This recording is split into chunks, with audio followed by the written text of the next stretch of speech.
Praise the Lord. Good morning.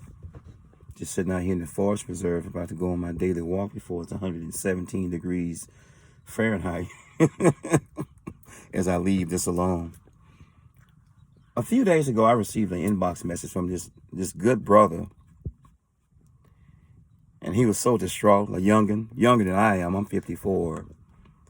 And he expressed to me how he had been called to preach the gospel and how his wife wasn't supporting his cause or his belief. His wife, he's very young. I'm not gonna say his name, but he's very young. He's under 30. How she wasn't supporting his entrepreneurship, his ministry, his calling, his ideas. Very young. And I said, can I share with you some of my plight, marital plight, ministerial plight, called to preach plight? I said, I was married with someone for 11 years. And every time she got mad, I ain't going to church with you.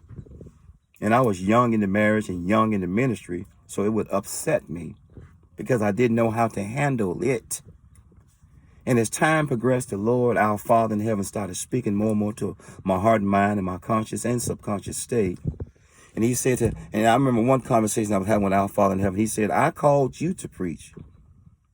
Had I called her to support, she would support. And it was like I was shot out of a cannon. It changed me on the inside. I mean, it really changed how I saw ministerial work. Your life is not about just the ministry, but your life should be a ministry as I leave this alone. So every time she would get upset, and I'm not telling on her, I'm sharing with y'all how childish we can be, how haphazard we can be, marital, mental, emotional, spiritual, soulful.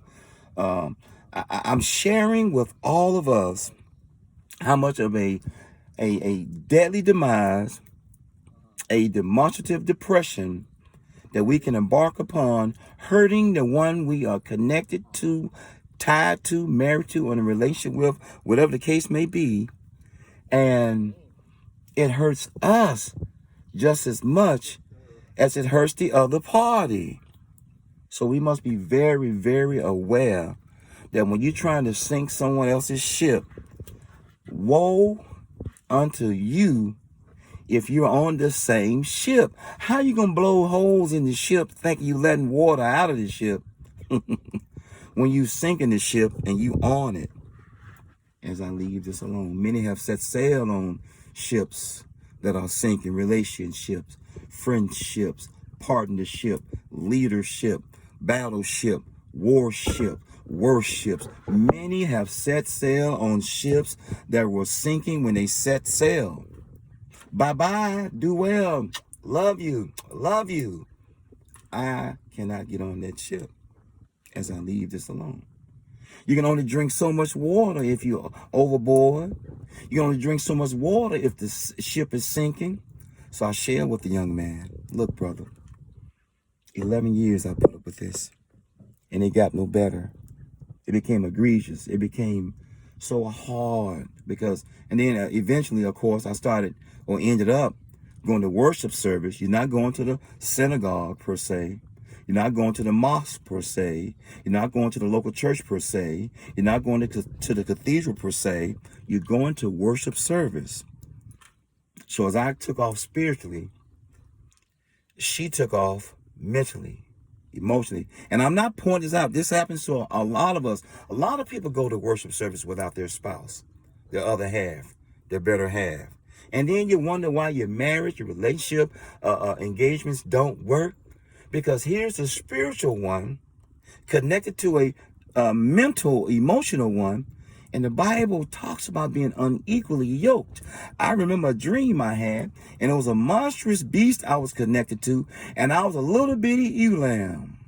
And the beast drugged me everywhere. And I could do nothing but Mary had a little lamb. His fleece or her fleece was white as snow.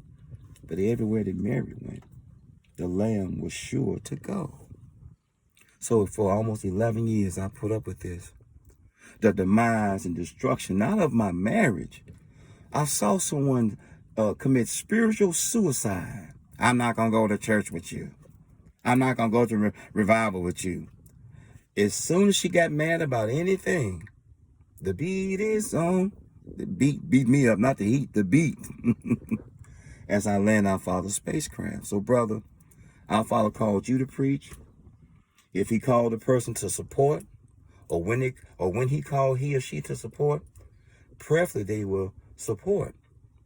But he called me, she, you, him, her, them, they, those are they to preach the gospel, then you preach it.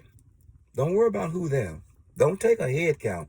You realize the book of Numbers got its name from King David taking a census. He went from depending on our Father in heaven, and he took a census of all men of fighting age. He went from depending on God to numbers. That's how the book of Numbers get its name. To numbness. As I land our Father's spacecraft. But you go on, you preach. I told my mother I've been called to preach. She said, you preach then. Don't worry about how many there, and don't call nobody to come. You do what you got to do, and the Lord will do the rest. So I can't be concerned about what anybody think about me, although I am a little bit, but it don't drive and lead and direct me anymore.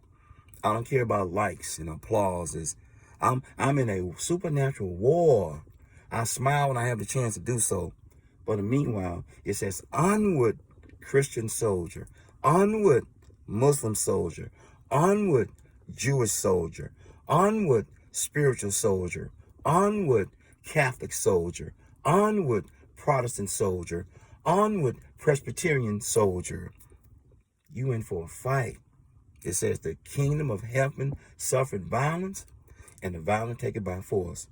So don't worry about who's supporting you. They should. And yes, people use their support to hurt you, or non-support or lack thereof. But you keep going, little brother. You keep going. You keep going, UFO. You get up, you go forward, and you go onward. Fight, brother. Preach, brother. Fight, sister. Preach, sister. I always wonder how the person feel who didn't support the person who went on to take off. I always wonder how the person feel. The rapper, the country western singer, the superstar, the megastar, the basketball player, the baseball player, the hockey player. I always wonder how are the people feeling who didn't support he or she. Look at them now. So, brother, my dear little brother, keep going. I know it hurts. Had I stopped to smell the roses of non-support, had I stopped to murmur and complain, had I stopped, where would I be? I can't say look at me now, but I can say this. I thank our Father in heaven that he supported me and put me on his life support. When I was dying of attention, dying of support, he came and got me and put me on his life support. Our Father is my life support. Keep going, y'all. Take what you have, where you are at, and do the best you can. Y'all know what it is, right? Peace.